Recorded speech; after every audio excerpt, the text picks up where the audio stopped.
തമിഴ്നാട് രാഷ്ട്രീയത്തിൽ വമ്പൻ ട്വിസ്റ്റുകൾ സംഭവിക്കുകയാണ്. ഏറ്റവും ഒടുവിലത്തെ വിവരമനുസരിച്ച് AIDMKയിൽ പിളർപ്പുണ്ടാകാനുള്ള സാധ്യതകൾ ഏറുന്നു. വലിയൊരു വിഭാഗം MLA-മാർ പാർട്ടി വിടാൻ പോകുന്നു. വിജയ്ക്കൊപ്പം ചേരാൻ അവർ തീരുമാനമെടുക്കാൻ പോകുന്നു എന്ന വിവരങ്ങൾ പുറത്തുവരികയാണ്. എടപ്പാടി പളനിസ്വാമി ആകട്ടെ വലിയ ശ്രമം നടത്തുന്നു ഈ MLA-മാരെ കൂടെ നിർത്താൻ. അതേസമയം ഉപാധികളോടെ വിജയ്ക്ക് പിന്തുണ നൽകാൻ കോൺഗ്രസ് തീരുമാനിച്ചത് വളരെ പ്രധാനപ്പെട്ട ഒരു കാര്യമായി മാറുകയാണ്. അതിൽ പ്രധാനപ്പെട്ട ഉപാധി എന്ന് പറയുന്നത് BJP-ക്കൊപ്പം സഹകരിക്കരുത്, BJP ഘടകകക്ഷികളുമായും കൂട്ടുകൂടരുത് എന്ന് തന്നെയാണ്. ഒപ്പം 2 മന്ത്രിസ്ഥാനം വേണമെന്ന ആവശ്യവും കോൺഗ്രസ് മുന്നോട്ട് വെക്കുകയാണ്. നാളെ സത്യപ്രതിജ്ഞ ഉണ്ടാകുമെന്നാണ് വിവരം. 9 മന്ത്രിമാരും വിജയ്ക്കൊപ്പം സത്യപ്രതിജ്ഞ ചെയ്യും എന്നും വിവരമുണ്ട്. TJ സജിത്ത് ഏറ്റവും പുതിയ വിവരങ്ങൾ പങ്കുവെക്കുകയാണ്. സജിത്ത്, എന്താണ് തമിഴ്നാട്ടിലെ ഇപ്പോഴത്തെ നീക്കങ്ങൾ? 10 MLA-മാരുടെ പിന്തുണ കൂടി വേണം, അത് ഉറപ്പിച്ചു കഴിഞ്ഞോ വിജയ്?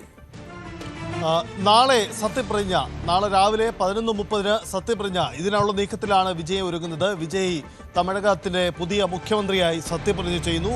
9 ക്യാബിനറ്റ് മന്ത്രിമാരുടെ ഒപ്പം സത്യപ്രതിജ്ഞ ചെയ്യും. ഇതിനുള്ള ഒരുക്കങ്ങളാണ് നടക്കുന്നത്. പക്ഷേ ആശയക്കുഴപ്പം ഇപ്പോഴും അവശേഷിക്കുന്ന കാര്യം വിജയ് എങ്ങനെ കേവല ഭൂരിപക്ഷം തികയ്ക്കുമെന്നതാണ്.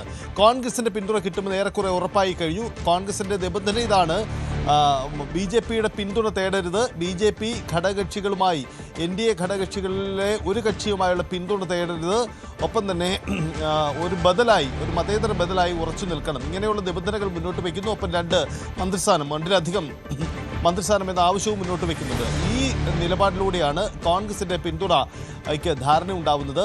ഹൈക്കമാൻഡാണ് ഇക്കാര്യത്തിൽ അന്തിമ തീരുമാനമെടുക്കേണ്ടത്. എന്തായാലും സംസ്ഥാന കോൺഗ്രസ് നേതൃത്വത്തിന്റെ റിപ്പോർട്ട് ഹൈക്കമാൻഡിന് കൈമാറും. അതനുസരിച്ചുള്ള തീരുമാനമുണ്ടാകും. എന്തായാലും KC വേണുഗോപാൽ നൽകുന്ന സൂചന അനുസരിച്ച് കോൺഗ്രസിന്റെ പിന്തുണ വിജയ്ക്ക് തന്നെ ഉണ്ടാകുമെന്ന് ഉറപ്പാണ്. അങ്ങനെയെങ്കിൽ 5 പേരെ കൂടി കൂട്ടിച്ചേർക്കുന്നു. പക്ഷേ വേണ്ടത് പുതിയതായി 10 MLA-മാരുടെ പിന്തുണയാണ്. കേവല ഭൂരിപക്ഷം 118 എന്ന അംഗസംഖ്യ തികയ്ക്കാൻ ആവശ്യമായി വരുന്നത്. മറ്റാരുടെയൊക്കെ പിന്തുണ എന്നതാണ്. കോൺഗ്രസിന്റെ പിന്തുണ കിട്ടിയാൽ സ്വാഭാവികമായും നിലവിലുള്ള 2 ഇടതു പാർട്ടികൾ CPM-ഉം CPI-യും 2 കക്ഷികൾ വീതമുള്ള അവരുടെ പിന്തുണ കിട്ടും. ഒപ്പം തന്നെ മുസ്ലിം ലീഗിന്റെ പിന്തുണ ലഭിച്ചാൽ 6 പേർ കൂടിച്ചേരും. അങ്ങനെയെങ്കിൽ 119 പേരുടെ പിന്തുണ ഉറപ്പിച്ചുകൊണ്ട് വിജയ്ക്ക് സാങ്കേതികമായി കേവല ഭൂരിപക്ഷം തെളിയിക്കാൻ കഴിയും. എന്തായാലും നാളെ സത്യപ്രതിജ്ഞ ഉണ്ടാകുമെന്ന് ഉറപ്പായി കഴിഞ്ഞു. അതാണ് ഇപ്പോൾ നടക്കുന്ന നീക്കങ്ങൾ. വിജയ് ഇതിനിടയിൽ MLA-മാരുമായി യോഗം ചേർന്ന് നിലവിലുള്ള സാഹചര്യങ്ങൾ വിലയിരുത്തുകയും സത്യപ്രതിജ്ഞയുടെ ഒരുക്കങ്ങളിലേക്കും കടക്കുമെന്നാണ് മനസ്സിലാകുന്നത്. എന്തായാലും തമിഴകത്ത് പുതിയൊരു ബദൽ ഉണ്ടാവുന്നു എന്നാണ് സാഹചര്യം.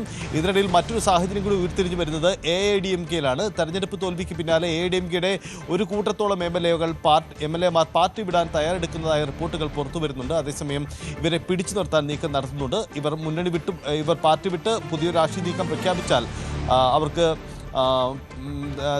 പെരുമാറ്റച്ചട്ടം അടക്കമുള്ള മറ്റ് കൂറുമാറ്റ നിരോധന നിയമം അടക്കമുള്ള മറ്റ് നടപടികൾ നേരിടേണ്ടി വരും. പക്ഷേ ഇതിനപ്പുറം കൂട്ടത്തോടെ ഒരു വിഭാഗം MLA-മാർ, ഭൂരിപക്ഷ MLA-മാരും പാർട്ടി വിട്ടു പോകുമോ?